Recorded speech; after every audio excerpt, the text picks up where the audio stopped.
Everyone just needs to take mushrooms. Yeah. And just chillax. I'm not against hunting. I'm against hunting. I'm not like I'm only against hunting if you're not gonna eat it.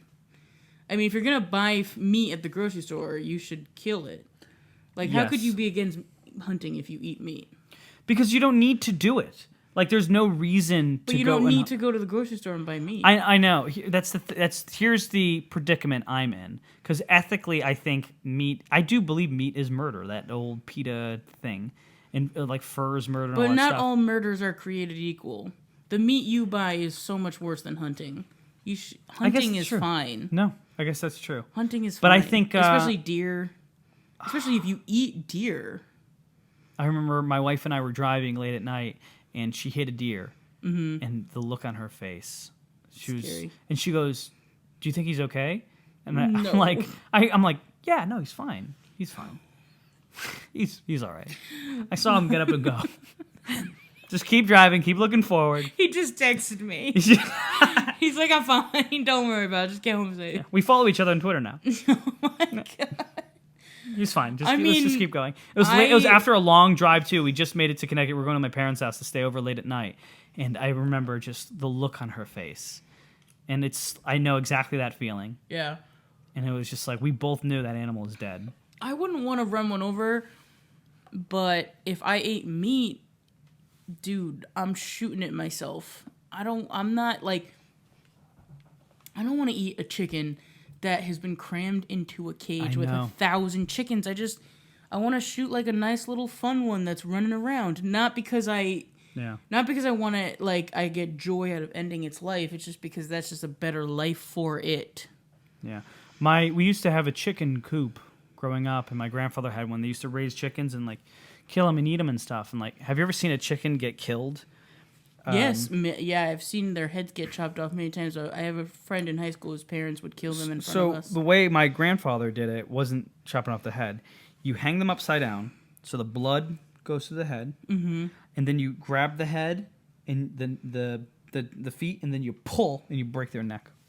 I think I've seen that too, but I don't have like a memory ingrained in my head. I just have the chop one because it was cooler. Yeah. I don't think you're ever going to find a vegetarian who talks about murdering animals quite like I can. I think I'm the only vegetarian on earth. And I'm not like a dabbler. I've been a vegetarian since elementary school. Yeah. Literally since elementary school. Why did you choose to be a vegetarian? Okay, so this is what happened.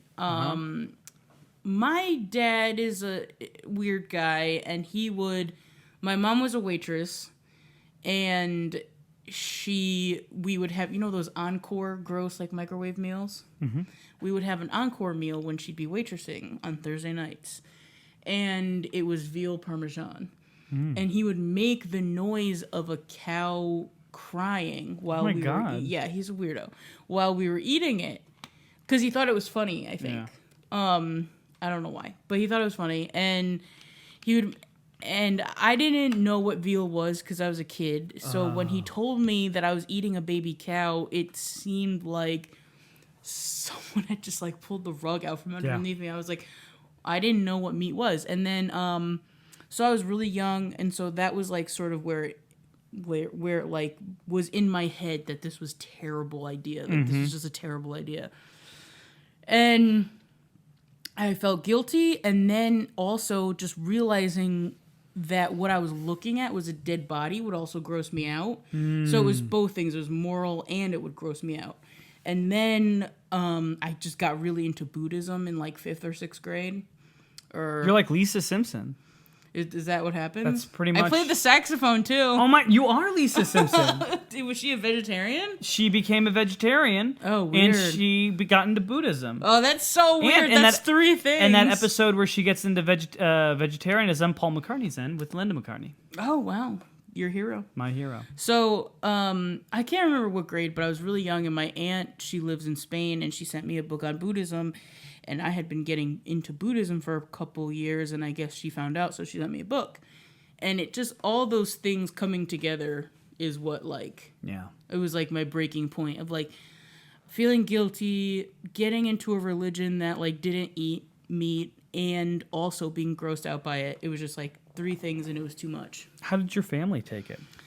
They just aren't that type of family that's like, oh, someone's a vegetarian, I'm going to make like these elaborate vegetarian meals. Like they're very like meat and potato kind of people. Like, Same with my family. my mom, like a typical meal would be like meatloaf or like spaghetti and meatballs or chicken. Like that was most of the meals were like chicken, meatloaf. Mm-hmm. So I was just kind of screwed because she wasn't like a vegetarian food person.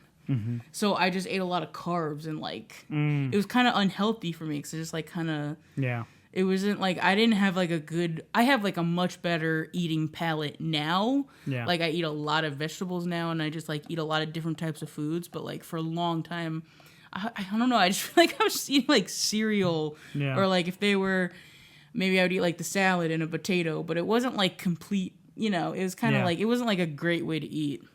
Did they like support you being a vegetarian? I just think they didn't really get it. They just, and that's just not wasn't their lifestyle. Mm-hmm. So it was just like they didn't say I couldn't or anything, but I think they just didn't get it. I feel like that's how my family is with me right now with everything I do.